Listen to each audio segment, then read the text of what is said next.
Hey, so I've been doing a lot of streaming lately, and I've been streaming this new project that I've been working on for, let's call it, 6 months or something. Um, it's kind of a big project for me. It's probably the biggest, most complicated thing I've ever done, but I'm really excited about it. The first part of it is to set up a metaprogramming system for myself, and as I've been streaming, I get a lot of questions from people about, oh, what is metaprogramming? What is it useful for? What are you using it for? Stuff like that. And the answers are kind of involved, so it's not always the most straightforward thing to just stop what I'm doing and explain it in a way that makes sense. So I thought I would make a video that I can point people to that's a little bit slower, a little bit more of an overview of what I'm doing and even what metaprogramming is and why you would want to do it. So that's what this is going to be. I think it'll serve everybody a lot better if I can just say, hey, here's this resource you can go look at, and then you can hopefully understand what I'm doing a little bit better. And just to preface some of this initial project started out as just adding metaprogramming to C and C++.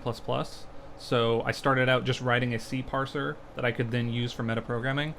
But once I had the parser working, I realized that I could kind of add whatever I wanted to it. And this has since kind of ballooned into kind of my own little mini language.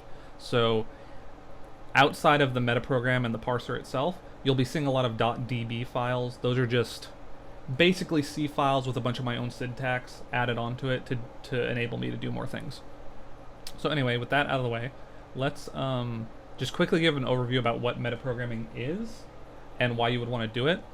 So in a typical metaprogramming system, right, you have these things called metaprograms, right?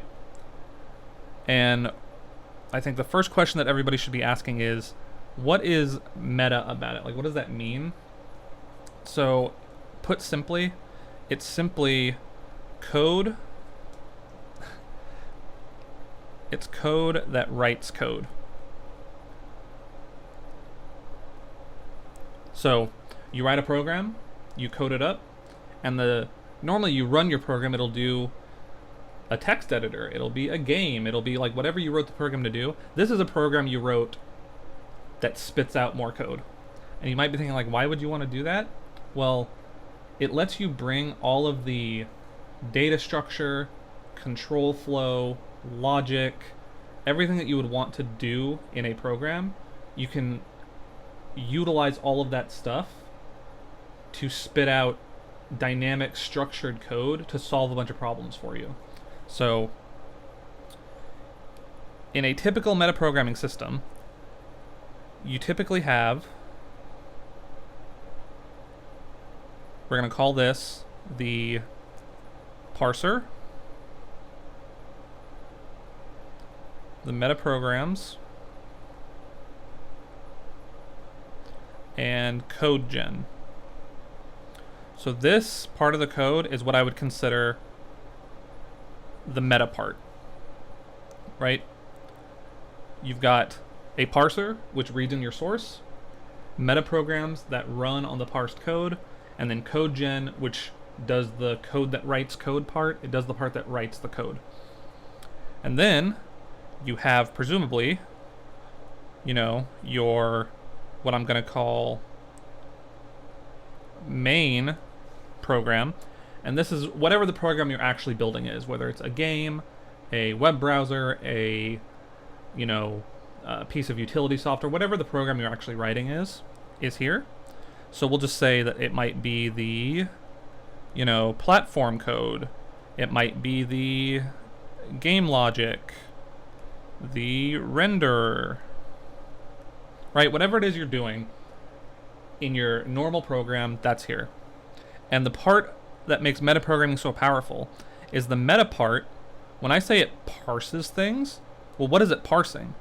It's parsing this. It's parsing your code that is building your actual program.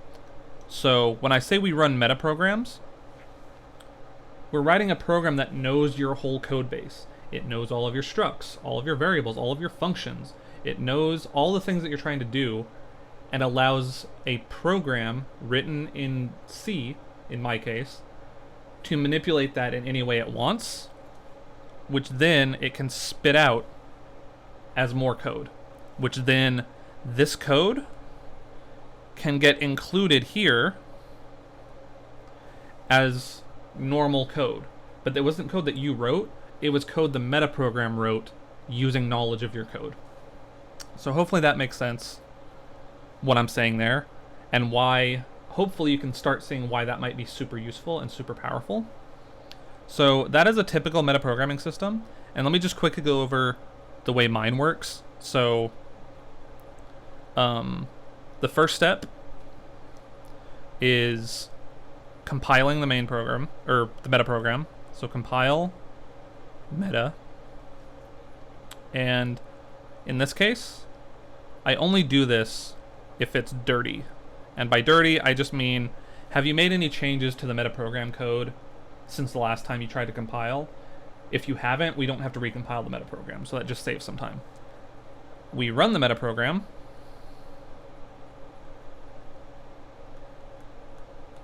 and from here on, when I say metaprogram, I'm talking about this whole stack of things: parser, metaprograms, code gen. So we compile it, run it, and then 2, compile your main program, and run the main program. So in a typical workflow, this top part doesn't really happen. You just compile, run, work on it, compile, run, work on it, right? But with metaprogramming, there's this step at the beginning that happens where we always, anytime you've made changes to your main code, we need to reparse it and rerun the metaprograms on it to generate the new code. And I'll show you what that looks like in my system. But this always happens every time I compile my program. I rerun meta. If I need to, I recompile it. And then by running it, this generates a bunch of code that gets compiled into my main. So hopefully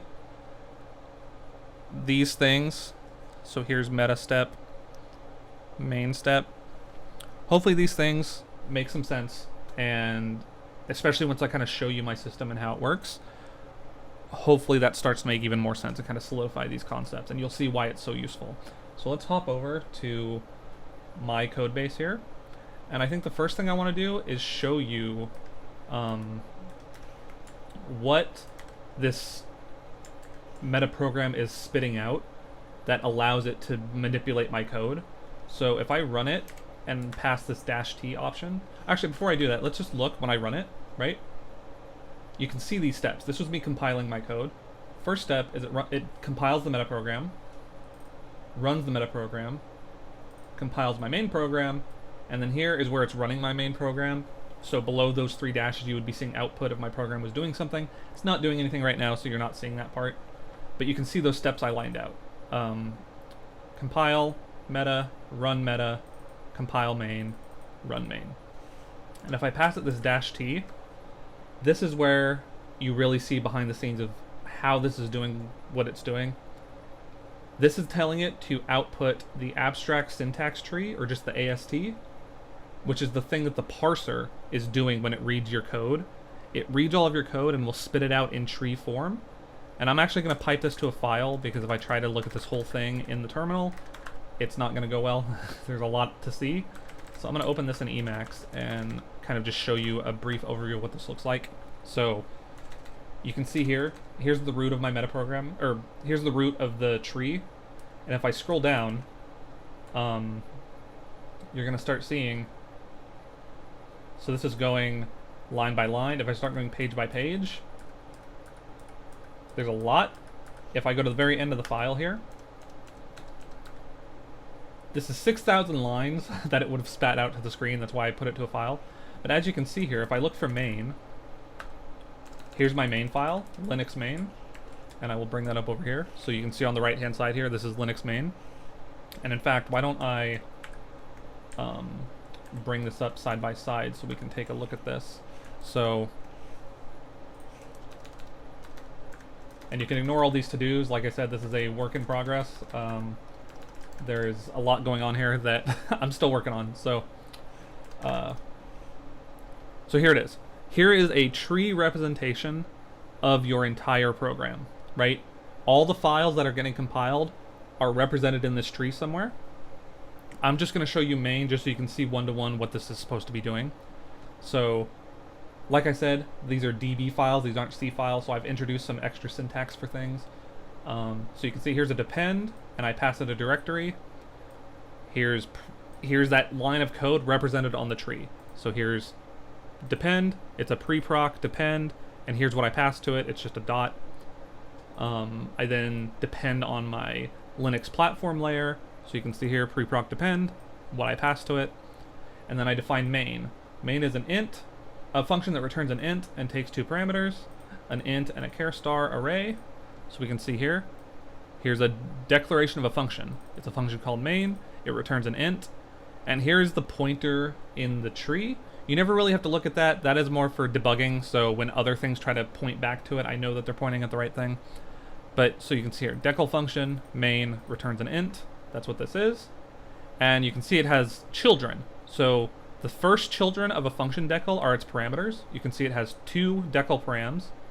It should have an int called numargs and a char star array called args, which you can see it does. Numargs is an int, args is a char array star, right? So then here's the bulk of what this is doing. This whole body is a compound statement, and I'm not going to go through these one by one, but you can kind of see we assign a bunch of stuff. So there's a bunch of assignment statements. We call a function, free memory arena down here, it's a function call. We return 0, there's a return statement with a literal integer 0, right? So you can see one-to-one, here's the tree representation of the program. So why do we want to make a tree representation of the program?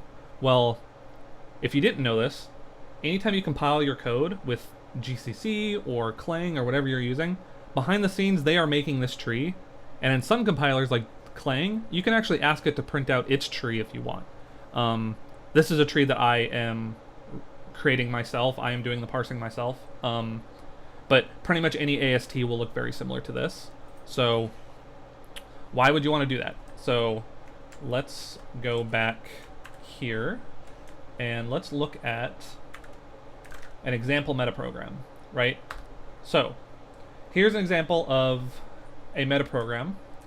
You can ignore some of this stuff, so like this capital meta function, this is just a way for my system to find your metaprogram so it can run them. That's all just random implementation stuff for my system. It's not super important. Just know that this code is getting run during anything that I'm showing you that's a metaprogram is getting run during this step, where we say running metaprogram. This is the thing that's getting compiled and ran during that first step. So here's a meta function called generate struct toStrings, okay? This function, its job is to look over all my code, find all of my structs, and generate toString functions for them. So for any struct in my program, I want to have a function that gives me a string version of it, either for serialization or just to print out to the screen. You know, it'll just give me a string version of it. So how does that work? Well, implicitly, this function is given that entire tree that I just showed you. It's given that as a parameter, and you can query it, right? You can say like, okay, for each node of type in this tree, for every struct I stored in this node, so I'm just making an alias for it called struct. For every struct in my program, let's do some stuff, right? Let's create a function decal that returns a dynamic string, which is just one of my types, and I'm going to call it toString. Let's add a parameter to it, and you've already seen what this looks like in the tree. So here's the function decal, and in fact, let me bring the tree back over. This I think will be useful to illustrate. So you can see here, here's a decal function, name, return type, right? So I'm giving it return type and the name. I'm adding a parameter. You've seen what the parameters look like, right? I'm creating one, but here's the cool part. This program knows about all my structs.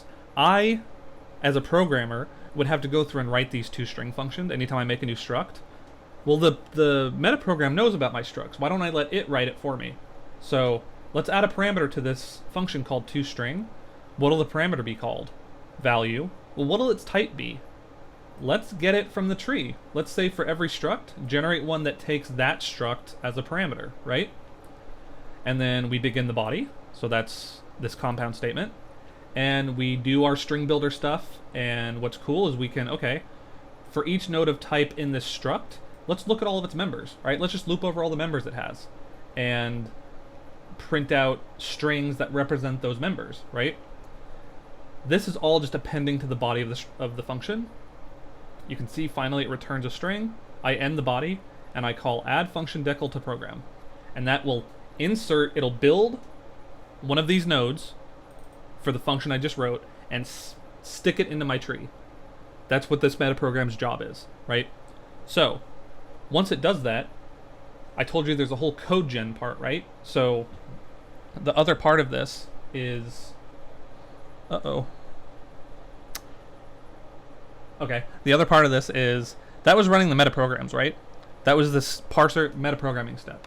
The code gen step is then taking this tree and spitting out compilable code out of that tree. So if we look, let me move this back out now. If we look, I can show you what that looks like. So part of my system, and this has only gotten up and running in the last couple weeks, is before, all you got to see the generated code was this giant single file. So the way my system works is this is the ultimate thing that gets compiled. When you see the step that that compiles your main program, it's not compiling into those little files I showed you. It's compiling this thing. And this thing is my entire code base, that entire giant tree of like 6,000 lines, as a single giant CPP file. In fact, if I look for main, here's main, right? I just showed it to you before. The metaprogramming code is spitting this out. And you can see, where did this main function come from? Well, it's line 14 of main.db, right? And if we go back over to that, you can see main is on line 14. So what this lets me do is, this line directive is a directive in C that will tell the compiler and the debugger to treat the next lines of code as if it's coming from a different place than this file. So this is what lets me have all my code live where it wants to live, but then still compile and be debuggable in a way that is not abnormal, right? So I can still set breakpoints in this file over here, I can step through it and all that, even though really this is the file that's getting debugged over here. Anyway, this whole gigantic file, it spits this whole thing out, and this is what ultimately gets compiled. You're really never supposed to look at this. The thing that I've only done in the last week or two is I'm generating these chunk files now, which is showing you any of the code that got generated. Instead of it just existing in this giant file, I also spit them out as totally normal, human-readable C files, right? So, I just showed you this function that's generating 2 strings, right? So if I search this chunk file for toString, here's a string builder node, right? So if I go look for string builder node,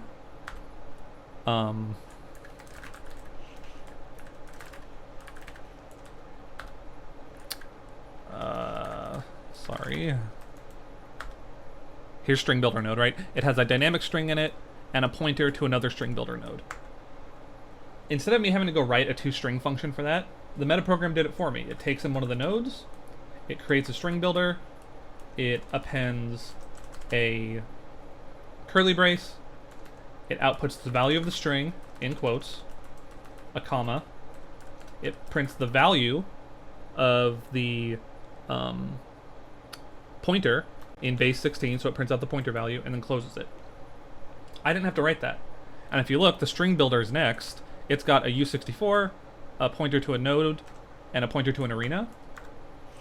It generated this too. But instead of just doing string and value, it did numstrings, value, arena, right? And so, as you can see here, it did it for everything in my program.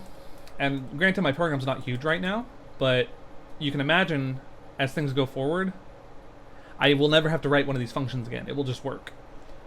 So that's step 1, right? Metaprograms, spit out code, that then gets compiled.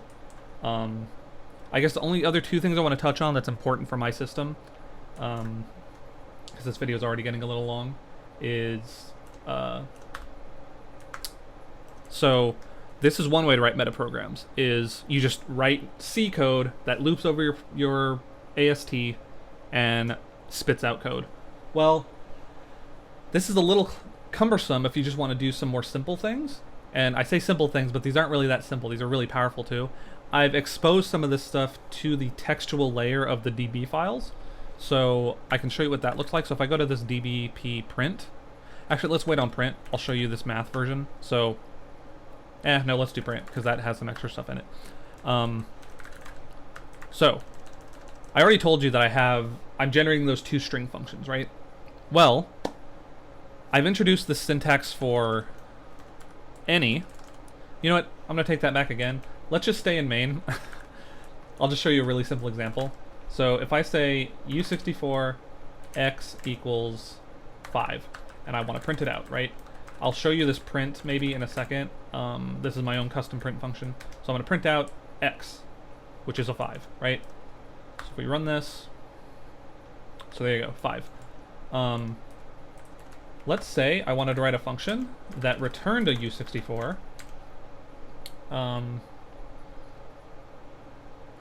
Let's just call it testing, right? And we will pass it a u64 coefficient. And it will return 5 times the coefficient. Simple function, right? So now instead of this, I will say testing 5. We should expect 25 here, which we get. But say I didn't want to limit this to U64s, right?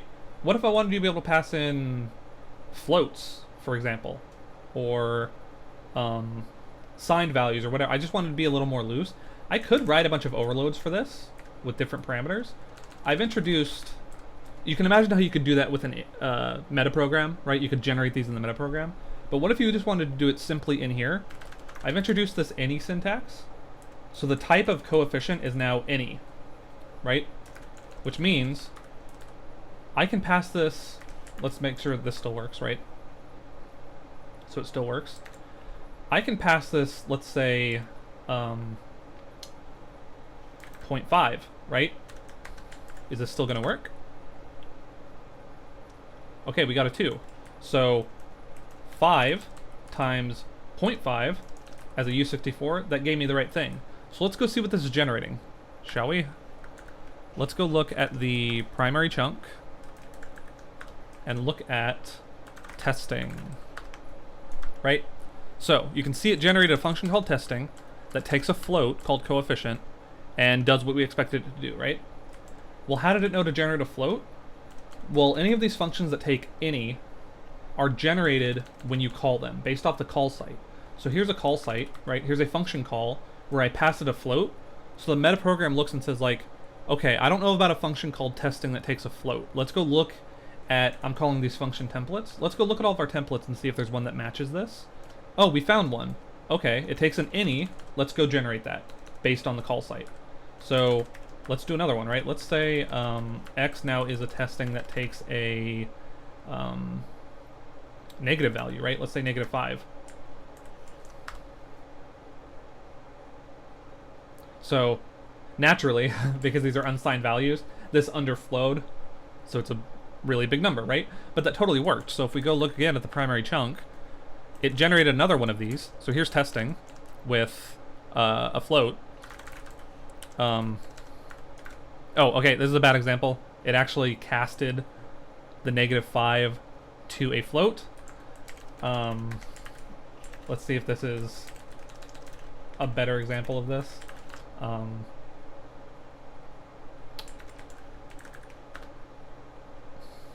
Oh, okay. That's actually a bug. Just found a bug. It's fine. It fuzzy matches any kind of number type. So when it says, oh, you passed me a float, this is a number. S64 is also a number, so we'll match them. That's just a bug. Don't worry about that. Theoretically, though. How about this? I will pass this a string. Let's pass this a string. That shouldn't compile, right? You can't multiply a number by a string, right? So as you can see, it's like, hey, I don't know how to do that. but you can see that it tried, right? So now if I reload this, it did go ahead and generate a version of this that takes a char star and tries to multiply it. It did what we asked it to do, right? And in fact, you can see it also it recognizes my other type. So if this was a short string, right? We get the same error, but now it doesn't know, hey, I don't know how to multiply these two things. So you can see here, again, it took one that takes a short string.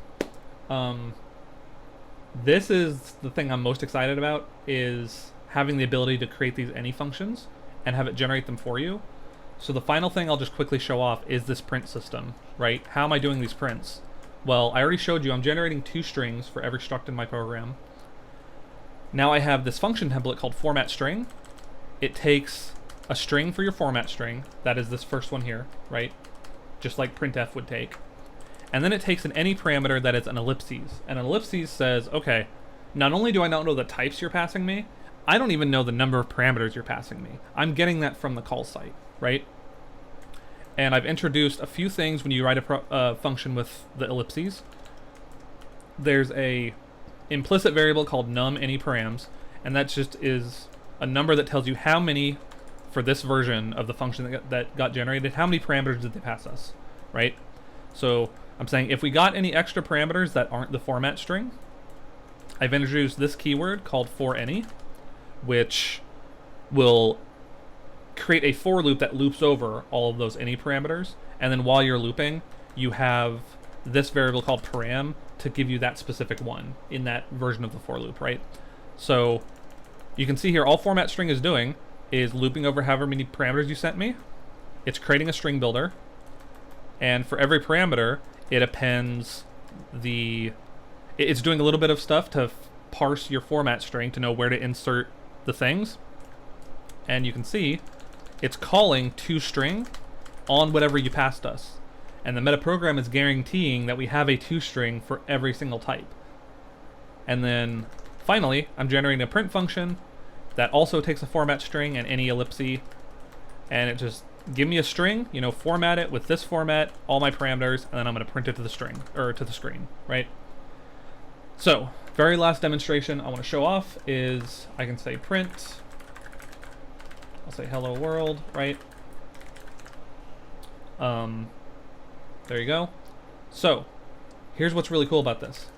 Because this is all being generated for me, if I just write a new struct, and I'll say my struct, and let's say it has a U64 in it, we'll say int, it has a float in it called float, and I'll say create one of these, and we'll give it, I don't know, just a number and a number. So again, because the metaprogram knows what all my types are, normally in a printf, you would have to tell it exactly what type you're printing. I bypass that. I know what you're passing to it. I'll print out that thing. So you just have to put %, right? My struct is, and I'll just pass it the struct, right? And you can see, hello world, my struct is, it automatically adds this and this. Oh, I don't print out floats yet. That's a bad example. Let's make this a string. Again, work in progress. Value.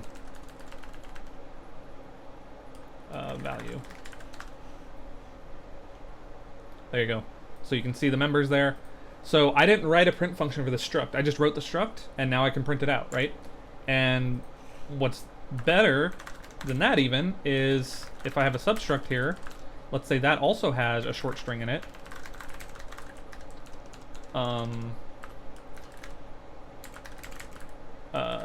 We'll just say tiny value, I guess. This will have that in it, right? So this will have a substruct in it. So now, I'm creating a substruct that has a string in it, creating my struct, which has an int, a string, and one of those substructs in it. Now when I print this out, here's my main struct here, int, string, here's that substruct, it just has a string in it, right? and it all just kind of works. I don't ever have to write a print function again.